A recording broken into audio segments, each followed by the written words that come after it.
again, I wanted to leave a video today about some hair products that I actually decided to make from home. A little bit of background about me and my hair. My hair is type 4. The reason why that's a very broad type 4 is because I have noted something about type 4 hair. One, I will show you some pictures of my hair when it was cut short right after I had a big chop.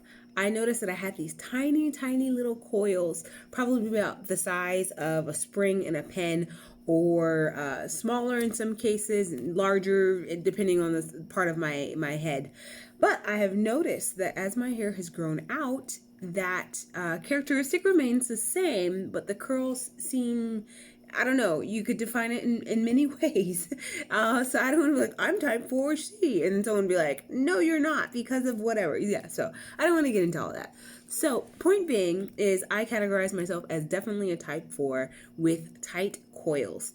With that being said, I have had I've done wash and goes in the past, and you can see my curl definition. However, I've noticed that with lots of wash and goes, my hair has suffered because of it, meaning I've had lots of breakage in the past. About 5-6 years ago, I was actually completely dyed, and I'll show you another photo of that here.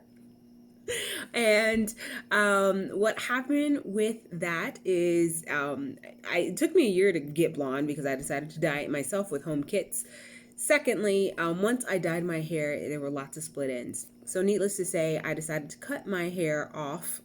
It wasn't a big chop at first. I decided to gradually cut out the color over the last couple of years. So my hair has kind of maintained the same kind of length until about 1.5 years ago, when a very good friend of mine lovingly detangled and straightened my hair, and she did even more of a big chop. I would say I had about a good 14 inches of hair, and it came down to about here. I didn't get much many pictures of that.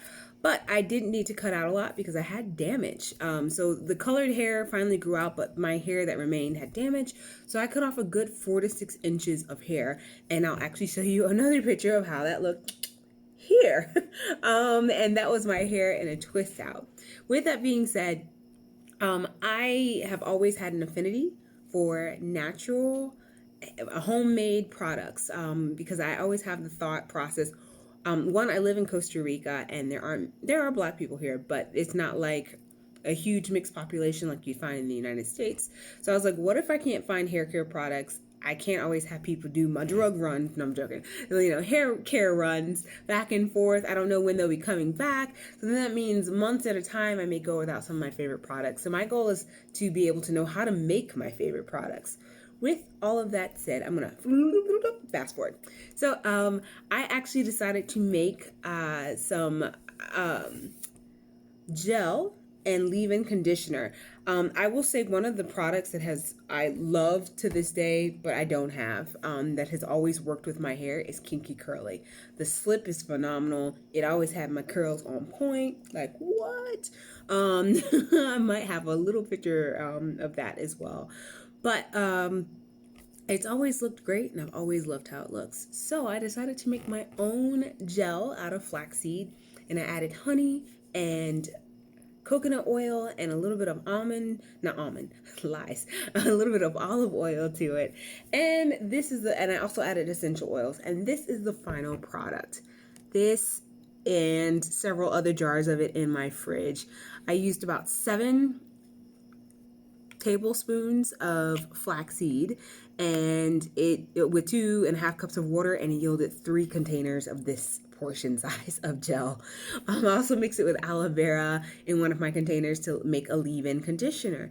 And I have to tell you, this is phenomenal. And for those of you that love Kinky Curly products and have used it, this feels like it. It feels awesome. So I'm actually going to pause this really quick. Okay. So I'm back, and I just undid one of my twists, so you can actually see the hair texture out of a twist out. I actually used this gel that I created on my hair the other day, last night, and my hair still feels really soft. It's not crunchy. There's no like extra debris in my hair or anything like that. And I'll show you in another video how I made it. So I took this out so you can actually see. One, it looks kind of snotty, I will admit that, but let's see if I can get it to focus. There we go. Gloopy gloop gloop. It doesn't look pretty, but it feels incredible. So it has great slip, and it very much reminds me of the Not Today by Kinky Curly. So what I did was I started with the ends of my hair, and you can kind of see what my hair looks like too. Here we go. Yada, yada, yada. I need a little bit more.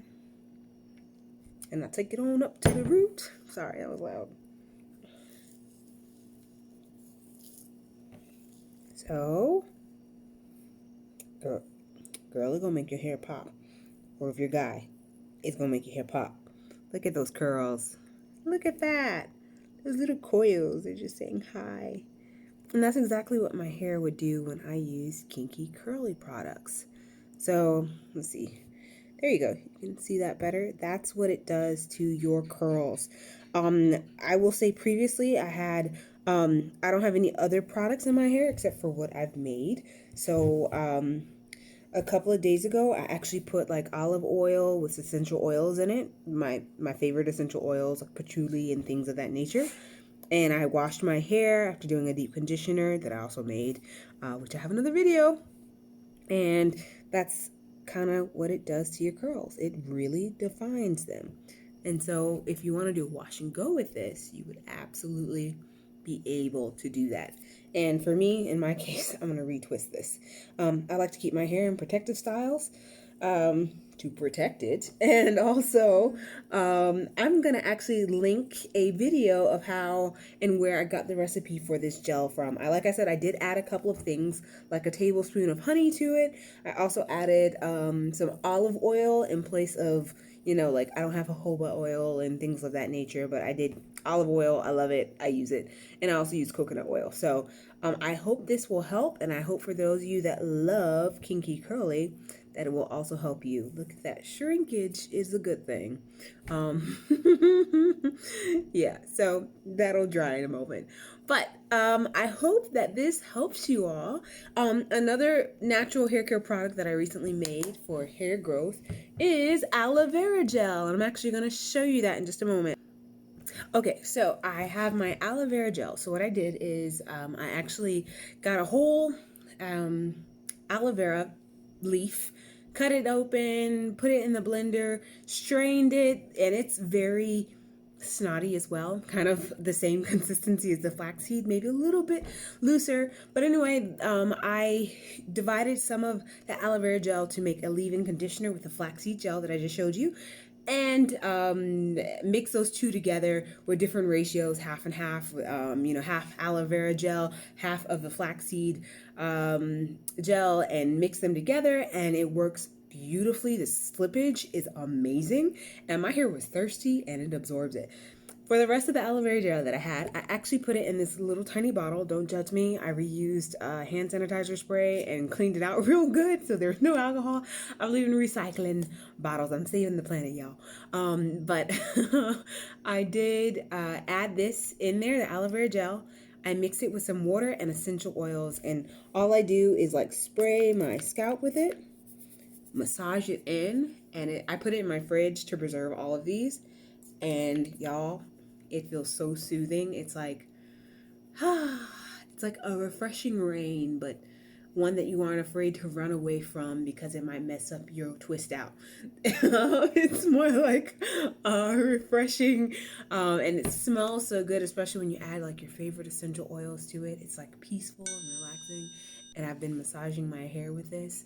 So I'm gonna reach my hair goals, y'all. My hair goal is middle of the back, actually base of the back hair. So that's my goal. Lord help me, God willing. Como se dicen aquí, si Dios me permite. So yeah, I hope you've enjoyed this video, and I will definitely be putting up more videos about how I create some of my homemade products. Thanks.